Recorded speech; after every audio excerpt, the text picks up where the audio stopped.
Chair, I think you asked a good question, is who is the housing for? We're building all this housing, and who is it for? And we know that New York City is facing a deep and urgent housing crisis.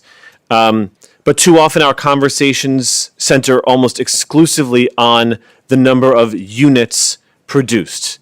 And it's almost as if HPD is interested in building housing, but we in the council are interested in housing people. And so it's not considered whether these units actually meet the needs of families who call our city home. So my bill, Introduction 1433, aims to close that gap by directly addressing a fundamental mismatch between the city's housing production and the realities of New York families. Right now, the city's own term sheets incentivize buildings where 70% of these so-called affordable units are studios and one-bedroom apartments. To HPD, for housing production, that might look good on paper, but it doesn't reflect the needs of the people we represent, many of whom are families with children, multi-generational households, and New Yorkers trying to remain rooted in our communities. According to the Fiscal Policy Institute, families with young children are leaving our city faster than any other group.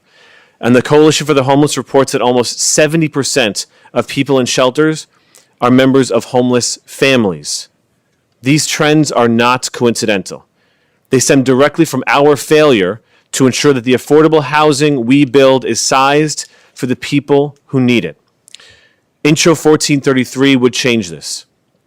This bill requires that for any project receiving city financial assistance, the minimum percentage of 2- and 3-bedroom apartments or rental units must correspond to the citywide share of households with 3 or 4 members and household with 5 or more members, respectively.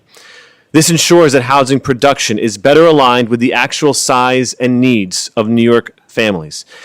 The bill also limits the concentration of these 2- and 3-bedroom units so that no more than 35% are located in a single borough, ensuring families across all 5 boroughs have equitable access to appropriately sized homes.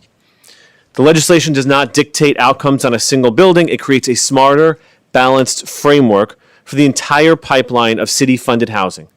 It allows HPD to continue producing the volumes of units we need while ensuring future term sheets no longer leave families behind.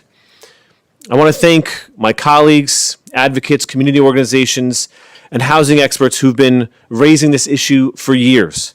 And I want to ask my colleagues to join me as co-sponsors of this bill. If we truly want New York City to remain a city where families can stay, grow, and thrive, then the homes we build must reflect the lives we say we value. Thank you again, Chair, for the opportunity to speak today, and I look forward to working with all of you to move this legislation forward.